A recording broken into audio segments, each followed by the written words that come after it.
Change, everyone, the podcast from Teibel Inc. I'm Pete Wright, and on sitting gleefully on his back porch, Howard Teibel. Hello, sir. Gleefully, cheerfully. This is what it's come to now. Do you have like what do you have? Something with an umbrella in it, I'm sure, that you are drinking, and very large sunglasses. It's 10 after 3. I got a cup of coffee. You know me by now. It's coffee time. Oh, it's coffee time. I forgot. I'll get it right. It's a time zone difference, I'm sure. 4 o'clock, it's the umbrella. 4 o'clock is wine o'clock. That's right. No, it's delightful to talk to you again, Howard. We are going to be talking about the elusive why today. I love this. You know, uncovering the why, I think, is and you're going to walk through this model in a second that you have developed, and I love it. But let me tell you why it's on my mind. Okay. You know, I teach this graduate marketing class, and one of the things that we're doing right now in this program is uncovering the great hole in the product development process. It's figuring out, what is the trail of breadcrumbs? Our organizations have done A, B, and C in the past. What is the next logical D in terms of our next big project or our next big release or our next big change initiative, and how do we make things better? And part of that discovery means we have to achieve a new intimacy with our problem set, right? With our problem environment. And I look at that as uncovering the great hole. What is the hole we're trying to fill? But it got me thinking about this model that you've been working on and working with organizations, around this decision-making process and uncovering the great why. And I thought, what a great opportunity for you to share right here on the show. Fantastic. So tell me, walk me through this process. How do you help organizations see, well, maybe we should start this way. Why is it important? That's great. I'm so glad you read my mind. It's interesting because I was just saying, all right, well, how did I even come up with this as something that was important to do? And that, I've for many years facilitated, pre-project work and planning, and then, the execution piece of it. And what I found over the years, and I think it just became more and more apparent, is that there's so much information that is based on people's assumption and never really reflected upon. This idea that we assume that we're in agreement on something and we haven't even discussed it. And then I said, all right, so if I ask questions like, if I'll be in a meeting and I'll say, so why is that important? That's probably, how many words is that? Why is that important? That's 4 words. That is probably the single most frequently used question I ask. And I get almost always, if there's a group working on something, a pause. And it's not like they haven't thought about it, but they realize that they've never really discussed it. Why is it important to focus on retention? Why is it important to focus on, the tuition growth number? The problem is that I think we don't talk about it because we don't want to appear that the most obvious question is something that we don't have the answer to. But when you raise it, this idea that there's no stupid questions, what I'm trying to do is take that to the next level. It's not even that it's a stupid question. It's that we need to verbalize the why something's important to focus on, to do, to not do, so that we can, for ourselves, decide if it's something worth focusing on. Because if you can't have a compelling why is it important to do this or not do this, then you might actually be wasting your time on something that's not important. So that's a great. It's a great process, and the question in my head right now is, what does a satisfactory response to that question sound like to you in that context? And maybe something we not to answer right now. No, I'll tell you what the satisfactory first answer is. Sure. I don't know. See, you trumped me. I don't know. Yeah. That when I get groups or even individuals to step back from this linear way of thinking or presuming that they have it figured out, and they say, or that's a great question. There isn't a framework where I go, you hit it. It's more about that I want I want people, and I think groups need to do a better job of when they start something to slow down.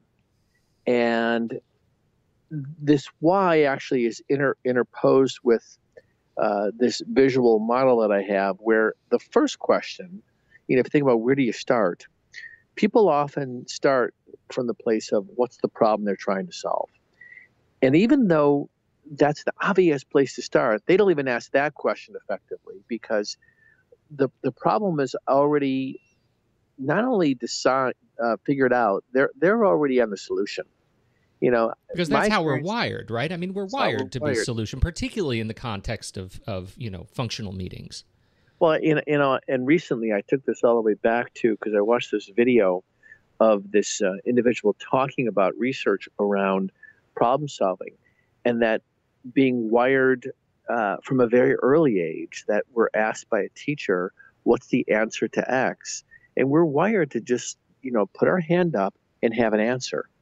We're not wired to say, could you imagine if in elementary school, the thing that people focus on is, should we be even talking about this? No, it's like you're supposed to have an answer. And the first good answer as adults in meetings, the first good answer shuts down every other possible way of looking at it. And that's the other thing when I talk about slowing down that's so important, is that I think groups have to first say to themselves, all right, we're going to hear an idea from somebody that when we're trying to figure out what the problem is, and we got to stop ourselves or catch ourselves from going, there's the solution, let's put a plan around that and move on. Instead, the thing I think we have to have top of mind is, do we understand the problem? And the answer to that question is not yes or no. The question is, that should be front and center and should remain front and center until you exhaust that there are no other ways of looking at it. But I think as a function of our impatience, the function of some people come up with a really good solution, and we don't have anybody in the room saying to ourselves, or wait a second, before we say that's the problem we're going to solve, let's step back. What are some other possible ways of looking at this? A very simple one for me is the difference between a process problem and a people problem. Very often if we'll get called in, the client already has figured out that they have a people problem, or they figured out they've got a process problem. But really what they've identified are symptoms, right? Mm-hmm. They're not deconstructing the problem. They got a problem, and if it's a people problem, it's often because this person, their style of delivery is bad, and it's obvious that if we can fix that person, then we've solved the problem. When in fact, sometimes it's the process that's in place that if you fix that, it solves the problem. And vice versa is true too. I got pulled in to do a pretty significant process hearing around a particular discipline. And when the key that were sort of in this organization left, the problem that I solved with the process, which actually didn't solve it, the problem began to disappear when the people that were in those particular roles left. But that it didn't appear that way. It appeared initially that we have a process problem. So part of this is what we talked about last time, Pete, is this idea of truth telling. Right. But another part of it is, let's not jump to a solution before we fully understand the problem. Because we are wired to be so satisfied with blame or judgment. And I don't mean judging or blaming people necessarily, though that happens. But once we find, as you say, once we lock in on a solution that feels good, whether or not that's a symptom, we're locked into it, and we have a path now. Not only do we have a path, we also have an investment. Right.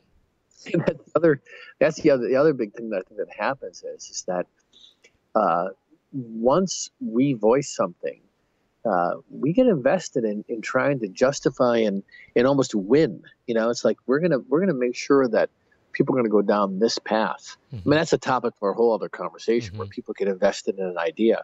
But the idea behind the why and what's the problem we're trying to solve is after you really deconstruct and say, all right, do we fully understand the problem? Not just the symptoms, but what's actually going on. Then we should ask, why is it important to solve this? Mm-hmm. And the answer to that question needs to lead to, well, because that's, our mission is to be able to do this better. We don't do this very well. Or it's preventing us from doing something that's core to our business. But by voicing that, you begin to articulate what you need to get buy-in from others to get behind this, right? Which doesn't focus at all on the symptoms that you mentioned a second ago. Well, it's a whole other conversation. Right. It's like, why should we focus on this? Why should we pursue this? And you get a bunch of people discussing this. You raise the level of the conversation so that it focuses on a sort of a more strategic thinking. I mean, because ultimately that's what why is about, is it consistent with at a higher level where you're trying to go, mm-hmm. right? Mm-hmm. So between what's the problem we're trying to solve and why is it important, those two things get you to a place where you then can effectively even step back from those two and say, all right, if we had success around this initiative or around this project, this software development, putting in a new technology or putting in a new process. I'm just going to use retention in higher education as an example. If we were successful, looking back on it, what does that look like? And that's another very powerful way of getting groups to get outside the box of why we can't do things, to have them talk about the success as if it's already happened.